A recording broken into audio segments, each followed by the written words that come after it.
মানুষ এখন বিরোধী বলতে ভাবে সিপিএমকে, আপনাকে নয়। কি নাটক, কি নাটক, কি নাটক! ঋতব্রত কিছু নাটকও দেখাতে পারে।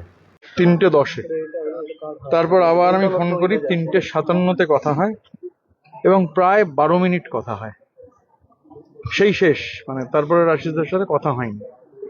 শুক্রবার দিন, গতকাল ছিল শনিবার, মানে 14 তারিখ কথা হয়েছিল। সকালবেলা যখন ফোন পেলাম, প্রথমে মনে হয়েছিল যে অবিশ্বাস্য ব্যাপার, এবং তারপর যখন আশিসদার সুইসাইড নোট, সেই সুইসাইড নোটটা দেখলাম, আমি আস্তে আস্তেও দেখছিলাম সুইসাইড নোটটা।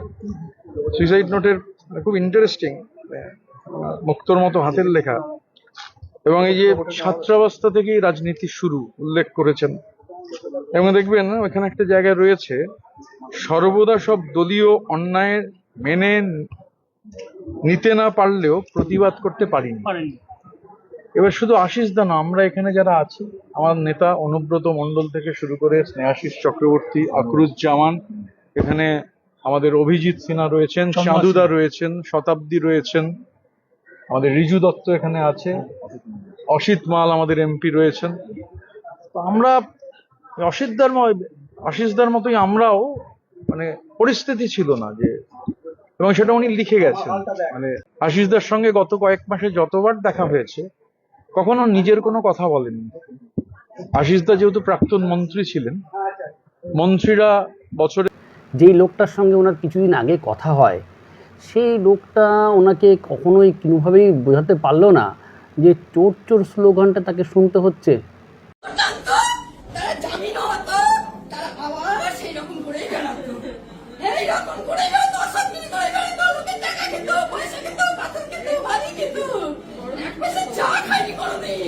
সেই মানুষকে যদি চোর বলে, এত শিক্ষিত কলেজে একটা প্রফেসর, বাংলা ডিপার্টমেন্টের হেড, তাকে বলে চোর, সে সম্মান সহ্য করতে পারে?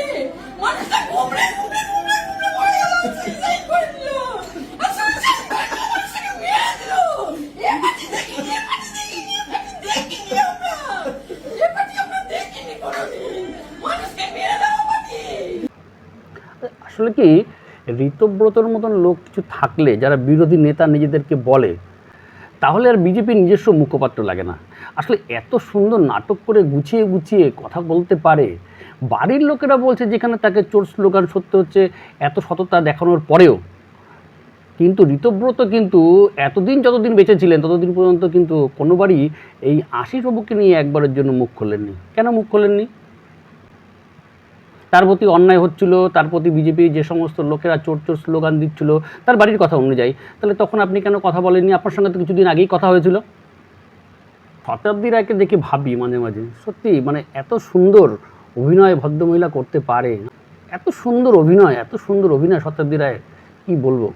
চোখের জল, মুখের জল, নাকের জল যখন তখন বের করে দিতে পারে। আসলে আসলে সঠিক অভিনেতার এটাই তো গুণ। তবে ঋতব্রতকে কিন্তু পুরস্কার দিতেই হবে। তার কারণ হচ্ছে ঋতব্রত কিন্তু একটা ক্লিন চিট দিয়েছেন। কাকে বলেন তো? অনুব্রত মণ্ডলকে। আচ্ছা, এই সব দেখার পরও পশ্চিমবঙ্গের সাধারণ মানুষ চুপ। ঋতব্রতবাবু, আপনার এই যে ধরে ধরে নাটক, সবাই বোঝে। যেই ভদ্রলোকটা 15ই আগস্টেও পতাকা তুললেন, মমতা বন্দ্যোপাধ্যায়ের 21শে জুলাইয়ের কর্মসূচিতে অংশগ্রহণ করলেন, সেই ভদ্রলোকটা যখন মরে যায় তাকে নিয়ে রাজনীতি করছেন, আপনি চলে আসছেন কথা বলার জন্য। ভদ্রলোকটা যখন জীবিত ছিল তখন আপনি কোথায় ছিলেন? তাকে নিশ্চয়ই, আপনি তো বলেছেন আপনার সঙ্গে কি কথা হয়, সে তো নিশ্চয়ই বলেছে সে বিজেপির লোকের দ্বারা চোর চোর স্লোগান শুনতে হচ্ছে তাকে। তখন আপনার পাশের চেয়ারে বসা যে লোকটি, আপনার মুখ্যমন্ত্রী, তাকে আপনি কথাটা খুলে বলতে পারেননি? এই আপনি বিরোধী নেতা হয়েছেন। আমি আগে একটা ভিডিওতে বলেছিলাম, অসভ্য অভদ্রলোক ঋতব্রত বন্দ্যোপাধ্যায়। এই ভদ্রলোক যখন সিপিএমে ছিলেন তখন দিল্লিতে বসে মমতা বন্দ্যোপাধ্যায়ের এগেনস্টে কুরুচিকর মন্তব্য করেছিলেন। আর মমতা বন্দ্যোপাধ্যায় তিনি এমন এক ভদ্রমহিলা, এই ভদ্রলোককে চিনতে পেরে তিনি তাকে দলে নিয়ে এসেছেন এবং রাজ্যসভার সাংসদ রূপে তাকে রাজ্যসভায় পাঠিয়েছিলেন আবারও। দেখুন, কর্ম যেরকম করবেন ফল সেরকম আপনাকে ভুগতেই হবে। মমতা বন্দ্যোপাধ্যায় কর্ম করেছিলেন, তার ফল ভুগছে। আর ঋতব্রত বাবু, আপনি যে কর্মটা করছেন তার ফলও কিন্তু আপনাকে ভুগতে হবে। আশিসবাবু এত অসহায় অবস্থায় নিশ্চয়ই আপনাকে কিছু বলেছিলেন ফোনে সেদিনকে, আপনি নিজেই বলছেন তার চিঠির ব্যাখ্যা করছেন আপনি, এক সহজ সরল মাস্টারমশাই, সৎ মাস্টারমশাই, আপনিই বলছেন, আমার কথা বলছি না। তাকে আপনি বিরোধী দলনেতা হয়ে প্রোটেক্ট করতে পারলেন না। এই আপনি বিরোধী দলনেতা, এরকম বিরোধী দলনেতা চাই না। আগামী দিনে পশ্চিমবঙ্গে যার পথটা সুদৃঢ় করে দিচ্ছেন, সুন্দর করে দিচ্ছেন, সুষম করে দিচ্ছেন, সেই দলটা হলো সিপিএম। মানুষ এখন বিরোধী বলতে ভাবে সিপিএমকে, আপনাকে নয়। যার পিছন পিছন ঘুরে বেড়াচ্ছেন সেই শুভেন্দু অধিকারীও একদিনকে আপনাকে লাথি মারবে।